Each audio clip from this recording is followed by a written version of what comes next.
Hi friends, welcome to trending topics. என்ன பார்க்க போனா தனுஷனோட ராயன் திரைப்படத்தில் ஒரு சஸ்பீஷியஸான ஒரு ஆக்டர்ஸ் வந்து ஜாயின் பண்ணுறாங்க. யாரான்னு பார்த்தீங்கன்னா ஆப்ரஹாம் ஆசலோ சொல்லிட்டு ஒரு மலையாள படத்தில் வந்து பார்த்தா பயங்கரமாக கலக்கியிருப்பார். இவர் வந்து மம்மூட்டி சாருக்கு வந்து பார்த்தா ஒரு ஆப்போசிட் கேரக்டராக ப்ளே பண்ணியிருப்பாருன்னு நினைக்கிறேன். ஆசலோ படத்தில் வந்து பார்த்தா இவங்க ரெண்டு பேரும் ரொம்ப பயங்கரமாக இருக்கும். ஸோ இந்த படம் 40 கோடி வசூல் பண்ணியிருக்கு. ஸோ அந்த படத்தில் இருக்கக்கூடிய முக்கியமான ஹீரோ இவர் வந்து பொன்னியின் செல்வன் பயங்கரமாக கலக்கியிருப்பார்.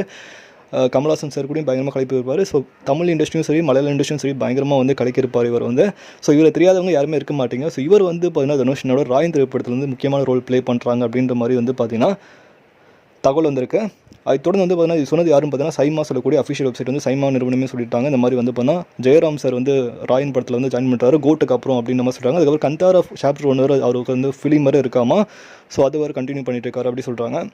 ஸோ வந்து ரொம்ப பிஸி ஷெட்யூல் இருக்காங்க. அது வந்து பார்த்தீங்கன்னா நித்யா மேனன் மேமும் ஜாயின் பண்ண போகிறாங்க. அது தொடர்ந்து தனுஷனோட படம் வந்து இப்போ லைனப்பில் வந்து பார்த்தீங்கன்னா ராயன் திரைப்படம் வந்து ஜூலை மந்த் ரிலீஸ் ஆகும். குபேர திரைப்படம் ஷூட்டிங் வந்து பார்த்தீங்கன்னா முடிய போகுது. இளையராஜா சார் ஒரு படம் பயோகிராஃபி படம் இருக்கிறாங்களே. ஸோ அது வந்து போஸ்ட் ப்ரொடக்ஷன் ஒர்க் வந்து ப்ரீ ப்ரொடக்ஷன் ஒர்க் வந்து பார்த்தீங்கன்னா ஸ்டார்ட் பண்ண போகிறாங்க. தெரு இஷ்குமே அந்த படம் வந்து பார்த்தீங்கன்னா பயங்கரமான படம் நீங்கள் பார்த்துருப்பீங்க. ஸோ அந்த படத்தோட கண்டினியூட்டி ராஞ்ச்ஹானா 2 வந்து பார்த்தீங்கன்னா படம் வந்து பார்த்தீங்கன்னா அக்டோபர் நவம்பர் மந்தில் வந்து பார்த்தீங்கன்னா ஷூட்டிங் வந்து ஸ்டார்ட் பண்ணுவாங்க. மாரி செல்வராஜ் சாரோட படம் வந்து பார்த்தீங்கன்னா 2025 வந்து ஸ்டார்ட் பண்ண போகிறாங்களாமா. ஸோ இதை பற்றி உங்களுக்கு அதை வந்து கீழே கமெண்ட் பண்ணுங்கள். மேலும் நம்ம சேனல் பிடிச்சா லைக் பண்ணுங்கள், ஷேர் பண்ணுங்கள், சப்ஸ்கிரைப் பண்ணுங்கள், மறக்காம பெல் ஐகான் கிளிக் பண்ணுங்கள். மகிழ்ச்சி.